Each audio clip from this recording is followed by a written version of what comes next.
할렐루야, 반갑습니다. 오늘 본문에서 예수님께서는 갈릴리 바닷가 마을인 가버나움이라는 그 동네 어느 집에 들어가셔서 천국 복음을 전하고 계셨어요. 오늘 지금 이 시간처럼 이렇게 설교하듯이 하나님 나라에 대해서 예수님이 말씀을 어느 집에서 전하고 있었던 거죠. 그 소문이 들리자 사람들이 몰려오기 시작하는데 얼마나 많이 왔던지 그 집 꽉 찰 뿐만 아니라 집 문 앞까지 다 사람이 더 있어서 발 디딜 틈이 없는 그렇게 사람이 많이 모인 거예요. 근데 그때 4명의 사람들이 중풍병자를 들것에 싣고 그리로 온 것입니다. 그러나 워낙 사람들이 많이 가득 차 있다 보니까 그 중풍병자를 데리고 주님 앞으로 이렇게 나올 수가 없는 상황이 된 거예요. 오늘 본문 2절과 3절 같이 봅니다. 많은 사람이 모여서 문 앞까지도 들어설 자리가 없게 되었는데 예수께서 그들에게 도를 말씀하시더니 사람들이 한 중풍병자를 4사람에 메어 가지고 예수께로 올제. 여러분 보세요. 중풍병자를 들것에 메어서 여기 집까지 오는 것도 대단한 거죠. 쉽지 않는 거 아니겠습니까? 멀쩡하게 걸어가자 그래도 안 가는데 들것에 실어서 온다는 게 쉽지가 않습니다. 근데 워낙 사람들이 많다 보니까 예수님께로 가까이 나가지 못한 것입니다. 그러면 여러분 보통 이렇게 되면 어떻게 할까요?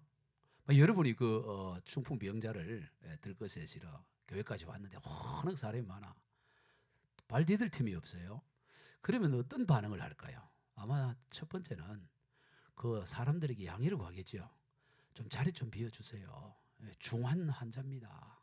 좀 비켜주세요. 이렇게 하겠죠.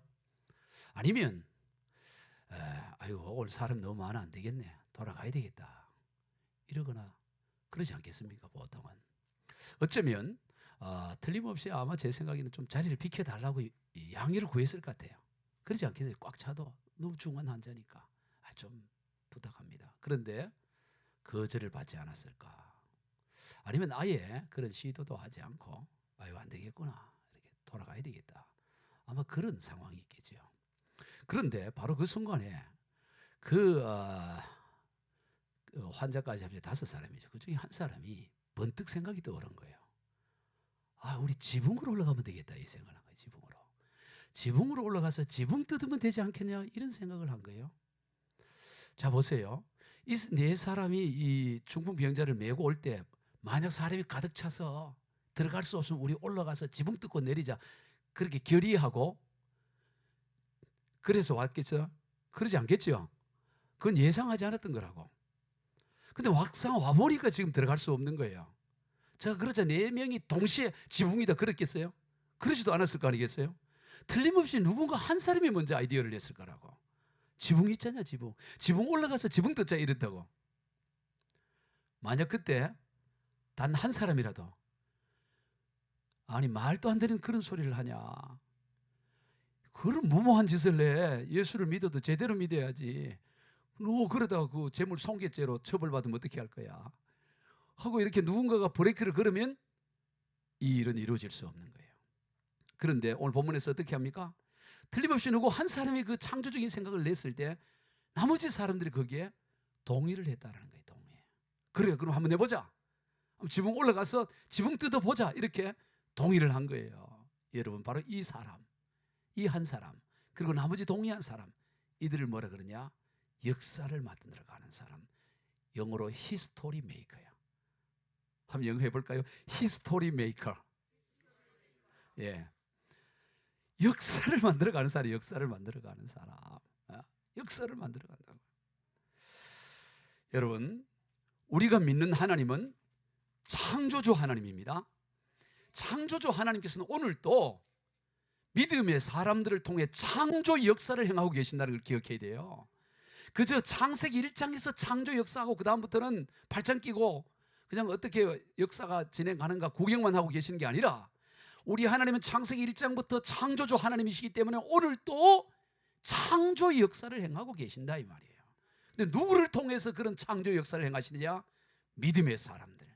비록 소수의 무리일지라도 이 창조적인 아이디어를 가지고 창조적인 행동을 나가는 이 믿음의 사람들을 통해 오늘도 하나님은 창조적인 역사를 행하고 그런 사람들을 통해 역사가 발전했다는 것을 우리가 기억해야 되는 것입니다. 그래서 결국 이 네 사람이 이 중풍병자를 들것이시고 지붕으로 올라가는 겁니다. 우리나라 한옥은 다 비스듬하게 이렇게 올라가기가 굉장히 어렵죠. 한옥 올라. 그러나 유대인들의 지붕은 다 요즘 한옥 양목처럼 평평하다 이 말이죠. 그 사다리가 연결되어 있기 때문에 올라갈 수가 있는 거죠. 우리 성경에 보면 종종 하나님의 사람들이 지붕 위에서 기도했다는 내용, 베드로도 지붕 위에서 기도하는 내용들이 나오잖아요. 그래서 이들이 이제 올라가는 거죠. 지붕 위로 올라가서 그리고 그 중풍병자를 놓고 지붕을 뜯기 시작하는 거예요. 자, 그걸 지켜보고 있던 사람들, 안에 있는 사람들은 모르지만 밖에서는 지금 다 보고 있잖아요. 저 사람들 지금 뭐 하고 있지? 환자를 올린다는 게 쉽지가 않잖아요. 들것에 실어서 그렇다고 해서 뭐 그 통로가 크지도 않았을 거라고. 그저 한 사람 겨우 올라갈 수 있는데 네 사람이 그 한 사람을 메고 올라간다는 게 그 여간 쉬운 일이 아니잖아요. 지금 뭐 하고 있지 이러죠. 근데 올라가더니 난데없이 지붕을 뜯기 시작하는 거야. 오늘 우리가 말하는 콘크리트가 아니에요. 그러니까 막 지붕을 뜯고 이러니 저 사람들 뭐 하지? 저 사람 뭐 하지? 막 이러는 거예요. 그리고 밑에 있던 사람도 뭐 부스럭부스럭 끓는데 뭐가 먼지가 떨어지고 뭐 소리가 나는데 보는 게 구멍이 나기 시작하는 거야. 깜짝 놀라지 않겠어요? 여러분 지금 우리가 설교하다 위에서 구멍이 나고 누가 이렇게 파고 이렇게 드릴로 뚫는다 그러면 얼마나 놀라겠어요? 저 뭐 하냐고 막 소리치겠죠. 당신들 그거 지금 뭐 하고 있냐고 지금 먼지 난다고 막 난리가 나고. 그런데도 아랑곳하지가 계속 지붕을 뜯는 거예요. 여러분 이 들것에 실린 사람을 내리려면 구멍을 작게 뚫어서는 안 돼요. 크게 뚫어야 된다고 지붕을. 그렇게 막 지붕을 뚫고 그게 금방 뚫을 수 있는 것도 아니잖아요. 한참 걸리지 않겠어요? 그럼 밑에 그 먼지 않는 사람들은 뭐라고 얘기하겠어요? 막 항의하고 저것들 뭐 하고 있냐고. 저 예배 방해죄로 고소해야 된다고 하고 뭐 그러지 않겠어요? 그런데도 아랑곳하지 않고 계속 뚫고 그리고 그 중풍병자를 그 예수님 발 앞으로 내리는 것입니다. 끈을 통해서. 자, 이 보통 쉬운 게 아니에요.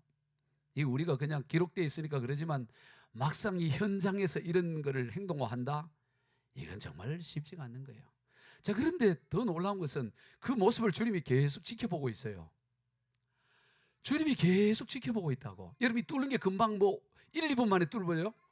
한참 걸리지 않겠어요? 지붕을 뚫어서 내리려면 이게 한참 걸린다고. 막 먼지가 계속 날 거고 주님이 그것을 계속 지켜보고 있는 거예요. 계속 지켜보고. 계속 지켜봐요. 그리고 드디어 내려오는 거야. 내려오니까 예수님이 아무도 예상치 않는 말씀을 해요. 이들의 행동도 예상치 못하는데 주님의 말씀도 예상치 않는 말씀을 하셔요. 뭐라고 그러냐면 오늘 보면 5절입니다. 시작. 예수께서 그들의 믿음을 보시고 중풍병자에 이르시되 작은 자야 내 죄사함을 받았느니라 하시니라. 예수님이 뭐라고 하냐면 야 수고했구나. 네 믿음 크다. 네 병이 나을지어다. 이래야 되잖아요. 이들이 지금 지붕을 뚫는 것은 뭐 죄사함 받으려고 뚫는 게 아니에요. 그런데 예수님은 엉뚱한 말씀을 해요. 네 죄사함을 받았다 그 말씀을 하는 겁니다. 그리고 다들 어리둥절 하는 거죠. 지금 병이 나왔다 이래야지 죄사함을 받았다 그러니까. 왜 예수님이 전혀 예상치 않는 죄사함이라는 말씀을 여기서 가져올까요? 여러분 이것이 오늘 우리가 기억해내야 될 거예요. 이 중풍병이라는 것이 바로 죄와 관련성이 있음을 주님 말씀하는 거예요. 이 중풍병과 죄의 관계성이 있음을 우리가 알아야 됩니다. 물론 모든 병이 다 죄의 결과다 이렇게 하기는 어렵지만 많은 경우를 보면 이 병이라는 것들이 죄와 관계성을 갖게 되는 거예요. 그러나 사실은 근원적인 죄까지 연결하면 모든 병, 모든 이 문제는 결국에는 죄의 문제인 걸 보게 돼요. 그러니 본래 하나님께서 우리 인간을 창조하실 때는 하나님의 형상대로 영원히 사는 존재로 창조했어요. 여러분 그걸 하셔야 돼요. 만약 아담과 하와가 죄를 범하지 않다면 영원히 사는 존재를 하나님이 창조했단 말이죠. 건강한 모습으로 영원히 살려면 건강해야 되잖아요. 근데 죄가 들어옴으로 죄의 싹이 사망에 이르게 되는 거예요. 그러면 죄로 말미암아 사망이 일어나면 그 과정이 있어야 되는 거예요. 그냥 갑자기 사망합니까? 예? 이번 주에 아주 유명 연예인도 사망을 했지만 갑자기 사망 얘기하잖아요. 심한 당뇨가 있었던 거 아니에요. 이 죄가 사망에 이르기 위해서는 반드시 거기에 뭐가 있어야 되느냐? 병이 있거나 문제가 생겨나는 거예요. 그래서 모든 병, 모든 문제는 결국에는 사망으로 이끌어가는데 그 뿌리를 들어가 보면 그게 죄와 관련되어 있다는 거예요.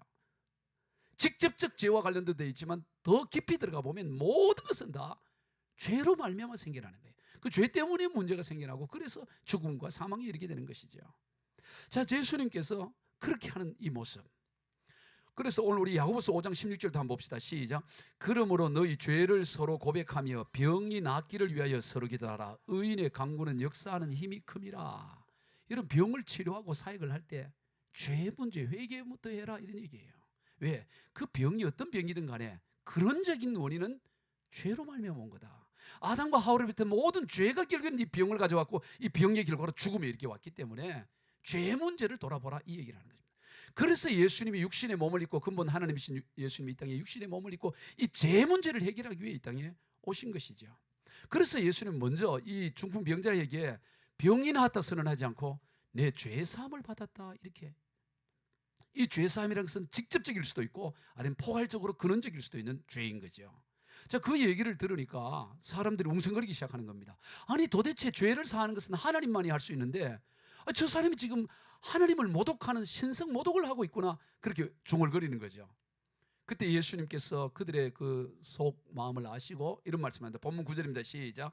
중풍병자에게 내 죄사함을 받았느니라 하는 말과 일어나 내 상을 가지고 걸어가라 하는 말 중에 어느 것이 쉽겠느냐. 이 서기관들 장기 종교 지도자들이 아니 어떻게 인간이 죄사함이라는 말을 해. 그러니까 예수님 그 얘기를 하고 질문을 던지는 거예요. 자, 예수님께서 죄사함을 받았다고 하는 말이 쉽겠니? 네 상, 네 그 침상을 들고 걸어가라고 하는 말이 쉽겠냐? 이 질문을 하는 거예요.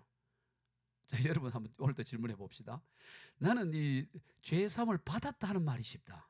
아니면 내 상을 들고 걸어가라고 하는 말이 쉽다. 1번이 쉬울까요? 2번이 쉬울까요? 아니면 이제 객관식 네 문제를 1번이 쉽다, 2번이 쉽다, 3번은 1번, 2번 다 쉽다, 4번은 다 어렵다. 답은 4개 중에 하나예요. 잘 생각해야 됩니다. 여러분 그냥 말로 네 상을 들고 걸어가라. 죄사함을 하든 말이 얼마나 쉬워요, 그죠? 말로만 한다면 둘 다 쉬워요. 근데 문제는 뭐예요?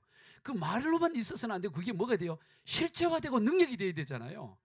그러니까 이것은 답은 몇 번이에요? 4번이 답이에요. 4번. 예, 너무 일찍 여러분이 답을 발표하면 항상 손해를 봐요. 가만히 있다가 전체 대세가 어떤가 이렇게 보고 답을 해요. 답은 4번이야. 여러분 아무나 죄 사함을 받다 말할 수 있어요? 말이야 그냥 말하지. 그거야 뭐 상거로 가는 것도 말이야 아무거나 하면 되지. 그런데 그건 누구만이 할 수 있어요? 하나님 할 수 있다고. 하나님만이. 하나님만이 내 죄 사함을 받았다 말이지. 인간은 할 수가 있는 말이 아니에요. 그리고 내 상을 들고 걸어가라. 그냥 말이야 쉽게 하지만 그걸 누가 할 수 있어요? 정말로 상을 들어 걸어가게 할 수 있는 중풍병자로 하여금 일어나 걸어가게 할 수 있는 자만이 할 수 있는 거잖아요. 그 또한 누가만 할 수 있어요? 하나님만이 할 수 있대요. 하나님. 즉 이 두 말은 어느 말이 쉬우냐? 하나님만이 할 수 있다. 그리고 나서 주님 뭐라 그러냐면은 그 다음 절에 이렇게 말합니다. 10절 바로 이어서 이런 말이에요. 시작. 인자가 땅에서 죄 사하는 권세가 있는 줄을 너희로 알게 하려 하노라. 그리고 11절 시작. 내가 내게 이르노니 일어나 내 상을 가지고 집으로 가라. 이 뭔 말이에요? 나는 죄 사할 수 있는 권세가 있고 그리고 이 사람을 일으켜 줄 수 있는 권세가 있어. 이 말은 뭔 말이에요? 내가 하나님이다 이 얘기예요. 내가 본체 하나님의 본체다라는 것을 이 일을 통하여 보여주고 있다라는 것입니다. 그래서 사람들이 깜짝 놀라는 거예요. 중풍에 금방 매달아 내려왔는데 그냥 그 사람이 그거 들고 가지고 그냥 툴툴 들고 집으로 가니까 깜짝 놀라지 않겠어요? 정말 제게도 이런 능력이 있으면 얼마나 좋을까. 그냥 그럼 금방 부흥될 텐데 자리 그냥 앉을 자리가 없어서 이 11시 예배 아마 9시부터 오려고 하실 텐데 11시 20분 돼도 안 오고 이렇게 되니까 주여 내게도 능력을 주옵소서. 그런 사람이 이러는 거예요. 그렇게 사람 깜짝 놀라는 거예요. 깜짝 놀라. 자, 그런데 여기에서 우리 뭐를 보고자 하느냐? 예수님께서 이 중풍병자와 이들을 향해 뭐라고 말하냐를 봐야 됩니다. 5절이 시작. 예수께서 그들의 믿음을 보시고 중풍병자에 이르시되 작은 자야 내 죄사함을 받았느니라. 자, 여기 보면 이런 놀라운 역사의 바탕 재료 그게 믿음이었는데 그 믿음을 주님 뭐 했다고 해요? 보셨다라고 말해요. 내가 네 믿음을 봤다라는 거예요. 믿음을 봤다. 내가 너희들의 믿음을 보았다라고 말하는 거예요. 여러분, 우리 주님은 우리의 믿음을 보고 계세요. 여러분, 믿음은 보여지는 걸까요? 보여지지 않는 걸까요? 보여지는 거예요. 믿음은 보여져야 돼요. 보여지는 믿음을 우리가 가지고 있어야 돼요. 믿음이 있는지 없는지 안 보여지면 그건 믿음이라고 할 수 없어요. 믿음은 반드시 보여져요. 주님은 믿음을 보기를 원하고 계세요. 밖으로 보여져요.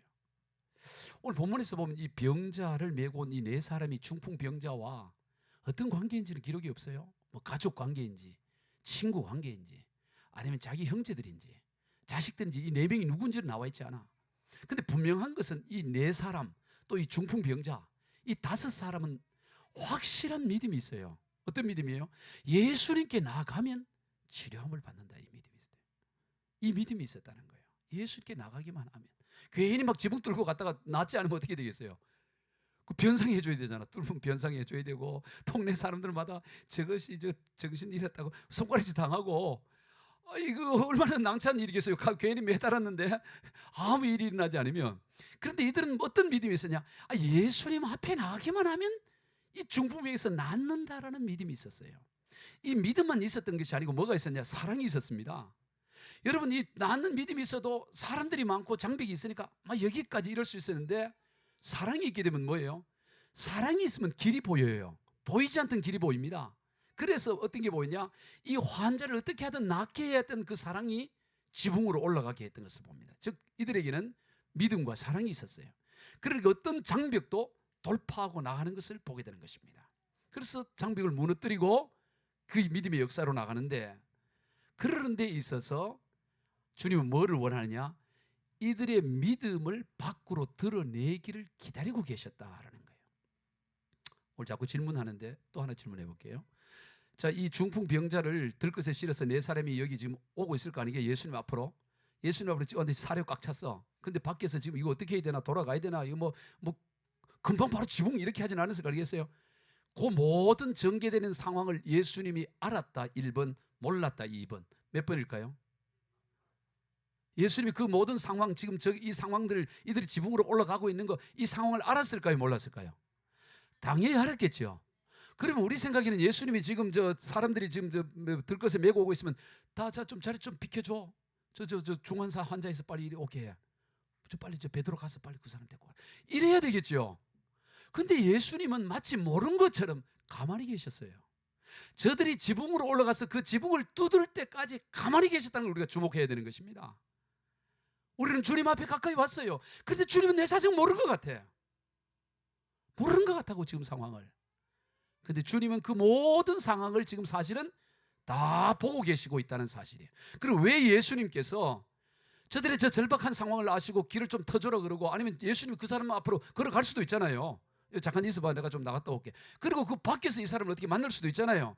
그런데 왜 예수님은 지붕을 뜯고 내려올 때까지 기다리셨을까 하는 거죠. 결코 짧은 시간이 아닌데 왜 그랬을까, 예수님은? 바로 그들의 믿음이 밖으로 나타나기를 원하고 계셨다라는 거예요. 여러분, 이걸 아셔야 돼요. 하나님은 우리의 속 다 알고 계시겠지, 내 믿음은. 그러지 않단 말이지. 하나님은 오늘 저와 여러분이 믿음을 밖으로 드러내고 표현하기를 원하고 계신다라는 말이에요. 기다리고 계신다는 걸 기억해야 되는 겁니다. 여러분, 성경에 보면 예수님께서 종종 그렇게 일을 행하신 것을 보게 돼요. 마가복음 7장에 보면 예수님께서 지금 레바논, 지금 한참 그 전쟁 가운데는 그 레바논의 두로라는 지역을 들어갑니다. 이방인 지역이죠. 그 두로라는 마을에 그 이방인 지역이에요.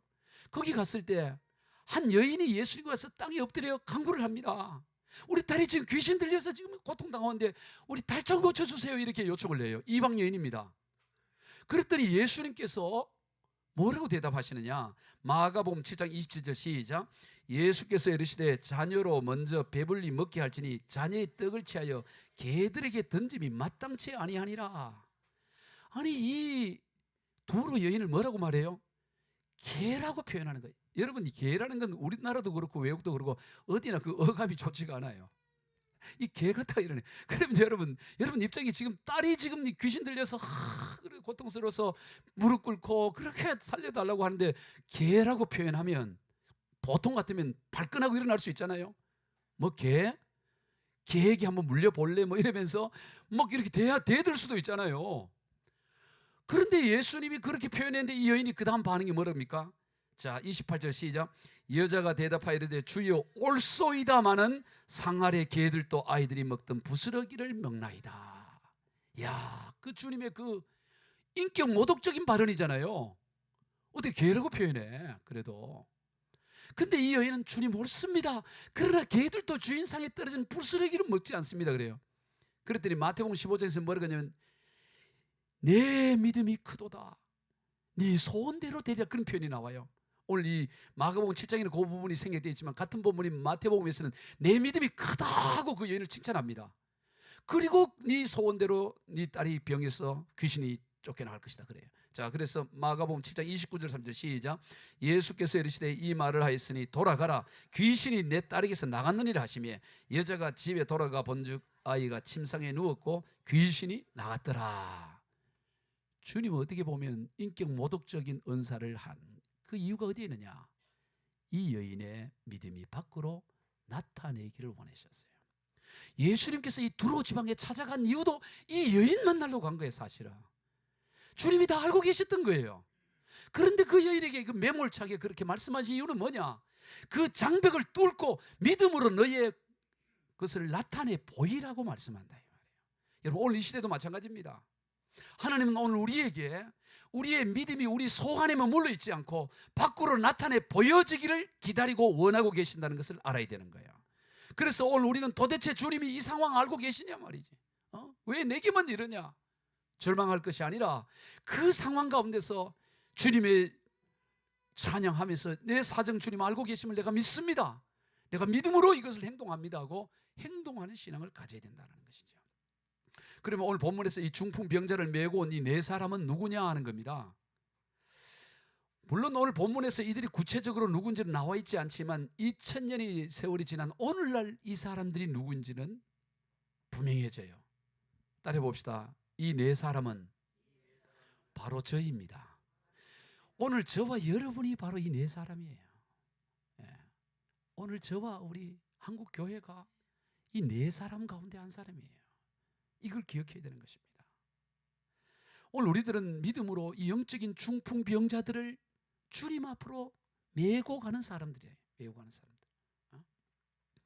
이런 사람들 우리 주변에 수두룩 간 거예요. 스스로는 갈 수. 여러분 중풍병자는 너무 심해서 누워서 어찌 행동을 할지 못해요. 누군가가 들 것에 메어서 그를 들고 가야만 업고 가야만 주님 앞에 갈 수 있는 사람. 여러분 오늘 우리 주변에도 그런 사람들이 얼마나 많습니까? 그런 사람들 보고 왜 교회 안 가냐? 스스로 갈 수가 없어. 우리가 뭔가라도 이렇게 우리가 그를 들 것에 메어야만, 그를 업어야만 갈 수 있는 영적인 중풍병자들.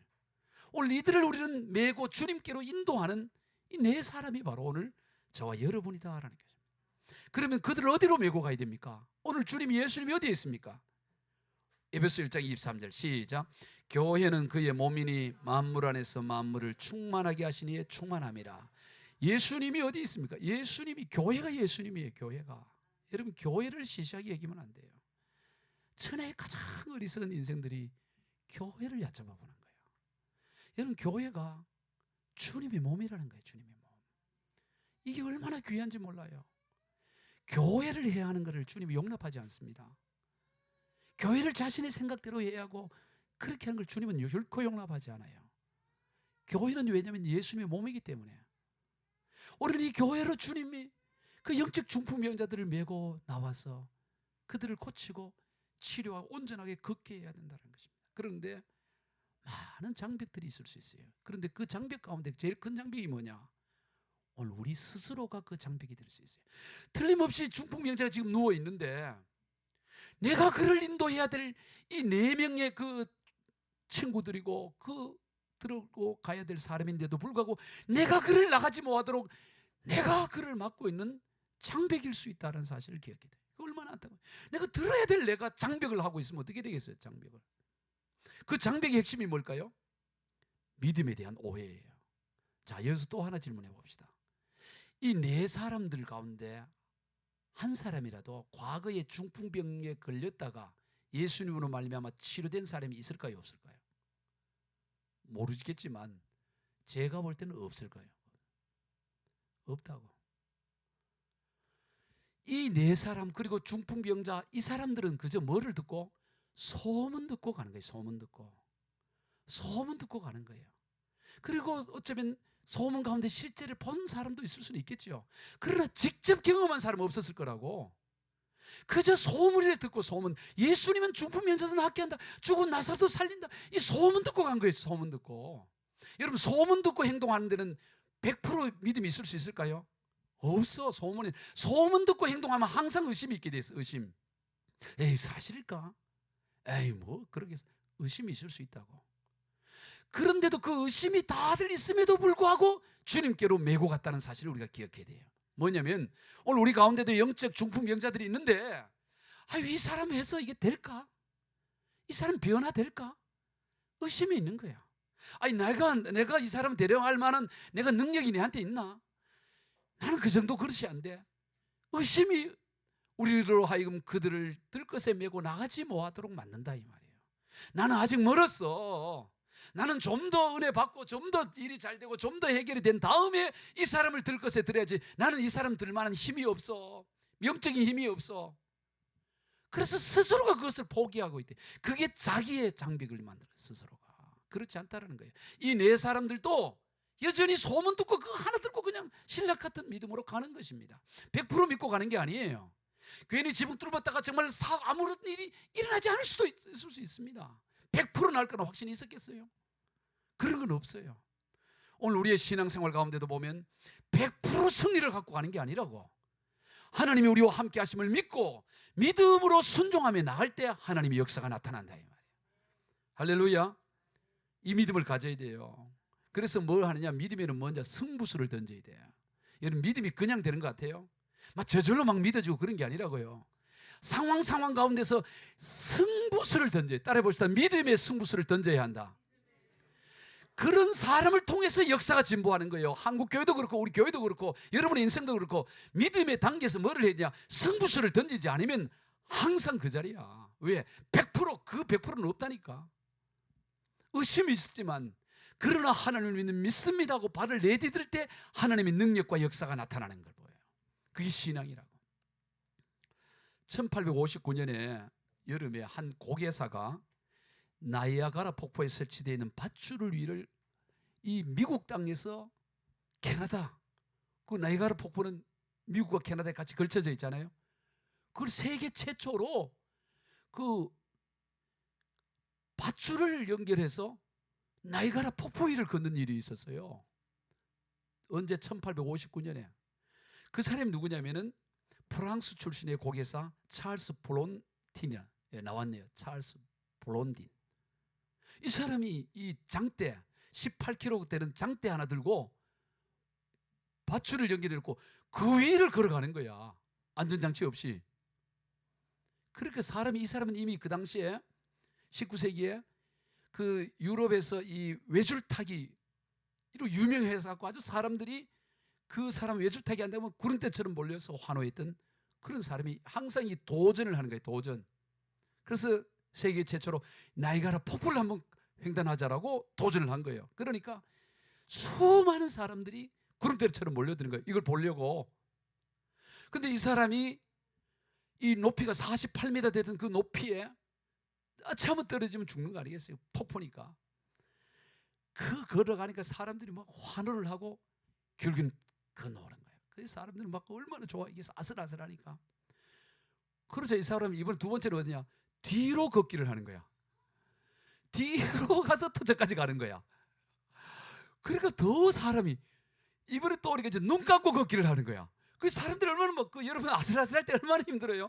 막 눈 감고 걷기를 하고 나중에는 자전거를 타고 걷기를 하고 막 사람이 거기서 이 쇼를 하는데 막 난리가 나는 거지. 1800년 되니까 뭐 볼거리가 그 없던 시대 아니겠어요? 그리고 이제 드디어 군중들 앞에서 외치는 거예요. 자, 이번엔 제가 사람을 업고 건너가려고 합니다. 여러분, 제가 사람을 업고도 걸을 수 있다고 믿습니까? 그랬더니 다 믿습니다. 막 그러고 다 믿는데 그 업고도 건너갈 수 있고 믿는 거. 왜냐면 지금까지 한 걸 보니까. 자, 그러면 저한테 어필분 올라오세요 이랬더니 아무도 올라오지 않는 거야. 조용한 거야. 그래서 아무도 안 올라오니까 한 사람을 지명을 해요. 선생님도 제가 업고 건널 수 있다고 믿습니까? 그런데 이 사람이 저는 믿습니다. 그럼 올라가게 돼. 그래서 이 사람이 올라와요. 그 다음 장면 보세요. 이 사람을 업고 건너 이거는 1859년 6월 30일 해리 콜코드를 등에 업은 채 외줄을 타고, 이 사람 이름은 해리 콜코드. 이게 지금 업혀가지고 나이가라 포포이를 지금 걷고 있어요. 여러분 여기 지금 업혔다고 한번 생각해 보세요. 아슬아슬하게. 그렇게 신기해서 이 한 사람이 업힌 거야. 나중에 밝혀져. 이 사람이 누구냐? 여러분 이 사람이 누구였냐면 바로 찰스 브론딘의 매니저였던 거예요. 매니저. 이 일을 계획했던 매니저였던 거야. 그래가지고 그러니까 건넜겠구나. 제가 왜 이 얘기를 하냐면 믿음이 이렇다 이 말이에요. 믿음. 여러분 오늘 저와 여러분이 성경에 이런 역사 저런 역사 믿습니다. 노아무개 장로를 통해 역사하시는 하나님 믿습니다. 다 믿습니다. 근데 니는 그러면 나는 이렇게 한다. 나는 이래서. 믿음은 뭐가 필요하냐? 결단이 필요해요. 승부수가 필요하다고. 100% 완전한 그건 믿음이 아니에요. 그건 사실이라니까. 100%는 하나님께만 있는 거예요. 실패할 수도 있죠. 떨어질 수도 있죠. 그러나 승부수를 건다고 하나님을 믿고 이 찰스 블론디를 믿고 업히는 거예요. 업히는 거. 떨어질 수 있지. 그러나 믿고 가는 거예요. 불안하지. 뭐 업혀 있어서 그 사람이 뭐 잠을 잤겠어요. 편안하니까 나는 당신을 믿습니다 하고 그냥 코 골고 잤겠어요. 아마 아슬아슬해서라고 막 떨어지지 않을까? 저도 목회 여정을 보면 마치 외줄타기 인생 같아요. 외줄타기에 주님의 등에 업힌 것 같지만 이러다 떨어지지 않을까? 왜 그런 두려움이 없겠어요? 그럼에도 불구하고 믿고 가는 게 신앙이다 이 말이에요. 아멘. 그렇지 않으면 항상 제자리에 있다고. 제자리에 100% 뭐가 100%가 있어요? 믿음에 결단하고 나갈 때 창조적인 역사를 하나님 하신 줄로 믿으시기를 바랍니다. 오늘 본문에서 이들이 그러했던 것입니다. 믿음의 승부수를 던졌던 거예요. 낳는다는 확정증을 무슨 담보를 가진 게 아니에요. 그냥 뚫고 역사를 이루고 간 거야. 뭐 보장된 게 있었습니까? 그저 소문에 듣고 지붕을 뚫은 거죠. 결국 놀라운 역사를 경험했는데 그것이 전부가 아니에요. 중요한 것은 이 사람이 중풍병에서 나음을 입었다. 어차피 이 사람 죽어요. 나중에 중풍병 걸렸던 사람 계속 지금까지 살고 있을까요? 지금 가버나움 가면 이 사람 살아있을까요? 2000 몇 살 하면서 예수님이 고쳐줬으니까 내 나이 2050살 뭐 이렇게 하면서 남아있을까요? 그런 거 없어요. 죽어요. 이 사람도 보통 수명 따라 죽는다고. 중요한 것은 뭐냐? 이 중풍병을 통해 예수가 그리스도시고 하나님의 아들이고 근본 하나님의 본체시고 예수님이 길이고 진리요 생명이란 이거를 찾아냈다는 사실인 거예요. 이게 핵심인 것입니다. 오늘 우리를 이거를 발견해야 되는 것입니다. 어떤 문제가 해결되고 해결되지 않고 그게 아니고 그거를 통해 하나님을 찾아내야 된다고. 하나님이 살아계시고 하나님이 오늘도 역사하신다. 이 믿음을 취해야 된다는 거죠. 이게 핵심이라는 거예요. 여러분 이 중풍병자, 이 나은 중풍병자의 삶이 어땠을까요? 아마 다큐멘터리로 찍으면 그의 삶을 그 이후의 삶, 지붕 이후의 삶, PD 수첩에서 추적하는 그 삶이 어땠을까요? 죽음을 초월해봤을 거라고. 그 위에 무슨 감기 안 걸렸을까요? 감기도 걸렸겠지. 죽었으니까 죽을 병이 걸렸겠지. 그러나 죽을 병이 걸려서 죽더라도 그게 그 인생을 더 이상 옥죄일 수가 없었다고. 그거를 초월할 수 있는 신앙의 삶을 살았다는 거죠. 이게 핵심이라는 거예요. 오늘 어떤 문제가 해결됐다, 그게 핵심이 아니고 이 문제의 해결자이신 주님이 우리와 함께 하시기에 어떤 것도 문제되지 않는다는 이 돌파할 수 있는 믿음, 이게 우리의 믿음이 돼야 된다 이 말이에요. 아멘. 중요한 건 그거예요. 누가복음 17장에 보면 예수님께서 나병 환자 10명을 치료하는 내용이 나옵니다. 그 중에 너희들 한 사람만이 주님 앞에 나와요. 다 그냥 무슨 이유인지 모르지만 다 나병에서 치유받고 주님께 와 감사 인사 한마디 없이 다 사라졌지만 한 사람이 왔을 때 예수님 뭐라 그럽니까? 10사람이 다 깨끗함을 받지 않았느냐? 그 9은 어디 있느냐? 그리고 그 한 사람이 일어나 가라. 내 믿음이 너를 구원하였다. 여러분 오늘 우리의 초점은 어디에 있느냐? 우리 어떤 육신의 어떤 문제, 우리가 해결될 문제들이 많이 있지요. 그러나 그게 해결되고 안 되고 영원한 시점에 보면 그 별거 아니라고.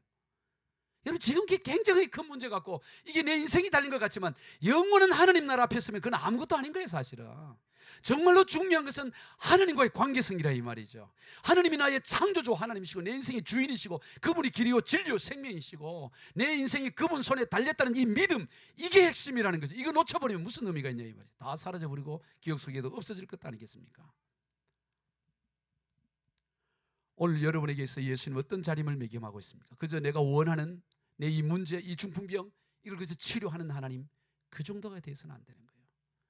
예수 그리스도가 우리 인생의 결론이 되기를 축복합니다. 예수 그리스도가 내 인생의 해답이 돼야 되는 거예요. 예수님이 계시면 나는 그것으로 충분합니다. 결론이 내려져야 된다고. 그 인생을 감당할 수 있는 자가 없어요. 우리 성교사님 아까 기도했지만 우리 요한복음 10장 10절 시작. 내가 온 것은 양으로 생명을 얻게 하고 더 풍성히 얻게 하려 하심이라. 아멘. 여러분의 삶은 지금 풍성합니까? 예수님이 오셨는데 왜 아직도 우리의 삶은 풍성하다고 말을 못합니까? 따라해 봅시다. 내 잔이 넘칩니다. 내게 부족함이 없습니다. 아멘. 선언하는 거예요. 선언. 주님이 오셨잖아요. 내가 온 것은 양으로 생명을 얻게 하고, 생명은 영원한 생명을 얻었고 더 풍성하게 얻게 하려고 했다고 말해요. 오늘 우리는 풍성한 인생이에요. 이대로 살다 가더라도 영원히 없는 인생이라고. 물론 조금 더 했으면 좋긴 하지만 그래도 문제되지 않아. 문제되지 않아. 성경은 뭐냐?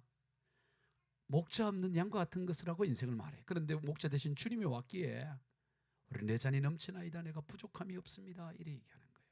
오늘 우리가 그 논리를, 그 진리를 깨달아야 돼요. 어떻게 문제가 해결되냐 그게 초점이 아니에요. 그 중풍병 나아도 틀림없이 이런저런 문제가 있는 거죠. 그게 문제가 되지 않습니다. 할렐루야. 예수님이 우리 가운데 오면 우리는 승리할 수가 있습니다. 우리 찬송가 289장에 보면 주 예수 내 마음에 들어와 계신 후 변하여 새 사람 되고 내가 늘 바라던 참빛을 찾음도 주 예수 내 마음에 오심.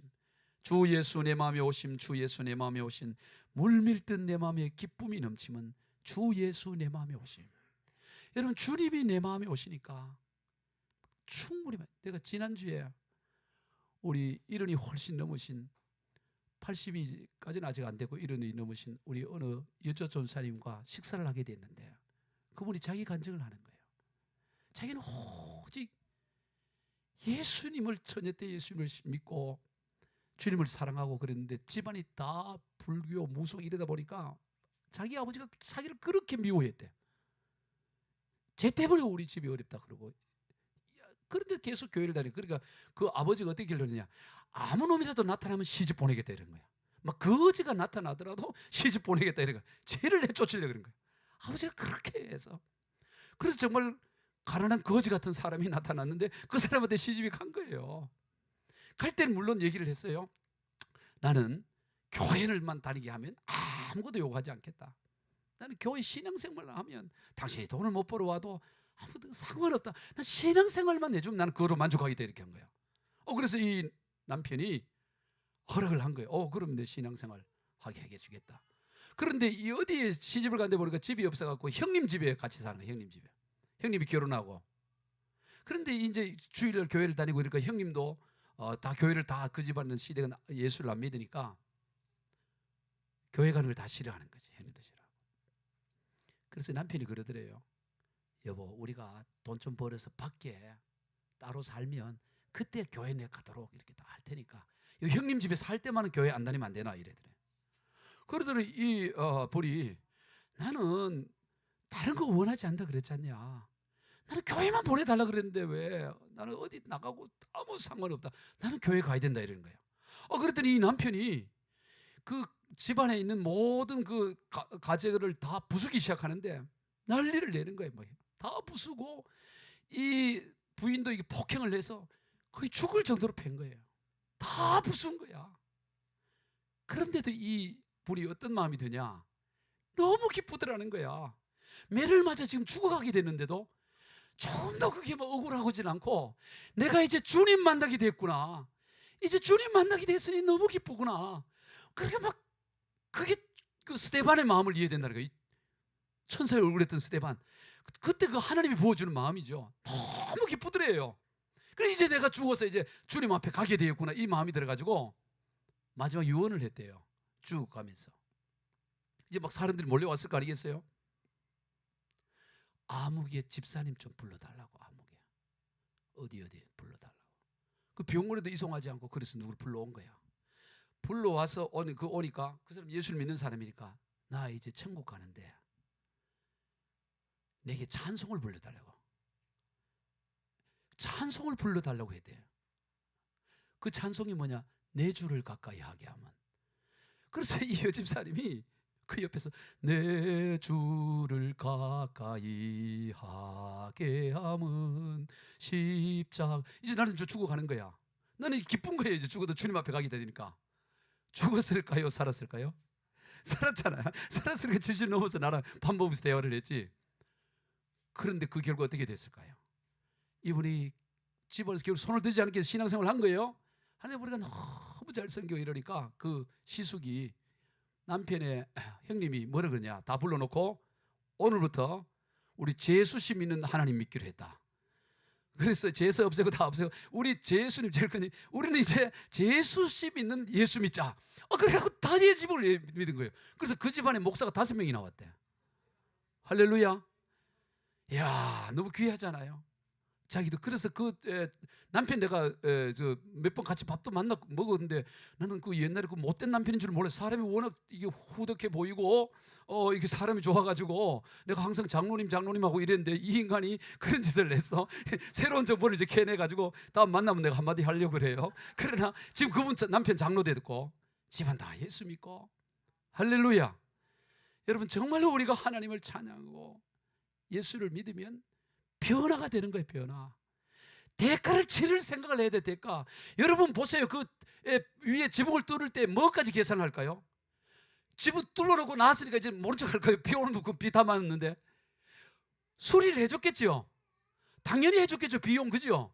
이거 할 때 지붕 뚫기만 하고 그냥 모른 척 할까요? 반드시 그 수리를 할 계산까지 했을 거라고. 대가 지불을 계산했을 거라고. 여러분 오늘 우리가 예수를 믿을 때 대가 지불을 각오해야 되는 줄로 믿으시길 바랍니다. 그러면 감당할 수가 있는 거야. 누구의 손에 붙잡히느냐? 주님을 우리가 만나야 돼. 주님 손에 붙잡히면 인생이 달라지는 거예요. 어떤 인생도. 한 사람 이야기만 하고 마치겠습니다. 20세기 최고의 화가라고 하는 분이 계세요. 원래 이분은 스페인 출신인데 나중에 파리에 가서 그 미술 활동을 하다가 1973년에 세상을 떠났는데 이분이 파블로 피카소라는 분이에요. 여러분 피카소는 들어봤죠? 얼굴은 모르더라도. 물론 이 피카소에 대해서는 여러 가지 어떤 그 윤리적인 면에 있어서는 많은 문제가 있어요. 여성 편력이기 때문에 많은 문제가 있지만 천재적인 그런 화가예요. 천재적인 작가라고. 그의 작품은 웬만하면 100억대가 다 넘어요. 그 그려놓은 게 웬만하면. 그런데 이 입체파 화가이다 보니까 우리 보면 그 단면만 그리잖아요. 단면. 얼굴을 그리는데 이 사람 보면 얼굴이 여도 있고 이상하잖아요. 입체로 그린 거예요. 입체야. 왜냐하면 이 당시 이 사진 기술이 나오면서 사진을 똑바로 그리려면 그냥 사진 찍으면 되는 거지. 그림이 뭐 필요하냐 이렇게 해서 이 사람이 획기적 전환을 하는 거예요. 입체로 사람에 대해서 어떤 장면에 대해서 입체적인 정밀로 그리기 시작하는 거야. 그래서 그 본질을 찾아내는 거예요. 그냥 그대로 묘사하는 게 핵심이 아니고. 그래서 이 그림이 특이한데 이분의 하루는 이 1943년에 길을 가다가 보니까 길에 자전거가 하나가 버려진 게 있어요. 그 자전거를 이래 보고 이 고물 자전거가 버려진 거야. 그래서 이 자전거를 가지고 와서 이 버려진 자전거 이걸 가지고 뭐를 만드느냐? 한번 띄워줘 보세요. 이 자전거에 안장하고 핸들을 떼가지고 핸들을 이거를 안장 뒤에다가 붙이는 거예요. 그리고 이걸 뭐라고 지명이 지었냐? 황소머리라고 지은 거예요. 황소머리. 아무것도 없어. 그냥 고물 자전거 가지고 와서 안장 띄고 뒤에 붙인 거야. 그리고 이름을 황소머리라고. 피카소야. 이게 1943년 작품이에요. 이게 몇 년 전에 경매시장에 나왔는데 이게 얼마에 팔렸느냐? 놀랄 준비하세요. 버려진 고물 자전거 뒤에 갖다 붙여놨는데 이게 얼마에 팔렸냐? 우리 돈으로 한 10년 전이에요. 런던 크리스티 경매장에서 우리 돈으로 10년 전에 293억에 팔렸어. 이게 안장이. 제가 왜 이 얘기를 하느냐? 여러분 오늘 우리의 인생이 고물처럼 버려진 쓰레기 같은 인생이라 할지라도 주님 손에, 창조주 손에 안기면 놀라운 보물이 되는 줄로 믿으시길 바랍니다. 고물이 보물이 된다고. 피카소 손에 잡혀도 이런 엄청난 역사가 나타나는데 창조주 하나님 손에 붙잡혔는데 얼마나 놀라운 변화가 일어나겠어요. 이 중풍병자 그저 병 나았다가 핵심이 아니에요. 그 인생이 주님을 만나게 되고 주님을 만난 결과 그 인생이 얼마나 놀라운 변화가 일어나요. 말씀을 정리합니다. 오늘 우리 주변에도 보면 이렇게 버려진 고물 같은 자전 같은 인생, 중풍병 같은 인생, 그런 목자 없는 양과 같은 인생들이 있습니다. 우리 그들을 주님께로 인도해야 됩니다. 어떤 장벽이 가로놓여 있을지라도 그 장벽을 뚫고 믿음으로 돌파해 가는 거예요. 여러분, 신앙 여정에는 끊임없이 장애가 있습니다. 장벽이 있어요. 여러분 인생에도 지금도 장벽이 있잖아요. 문제는 장벽이 아니라고. 하나님을 믿는 사람은 장벽 갖고 절망하지 않아요. 장벽을 어떻게 하면 이기느냐? 장벽보다 더 큰 믿음이 있으면 쉽게 넘어가는 거야. 여러분, 아무리 높아도 그보다 더 높이 올라갈 수 있는 다리가 있고 하면 장벽이 아닌 거지. 오늘 믿음으로 장벽을 돌파하는 것이 중요한 거예요.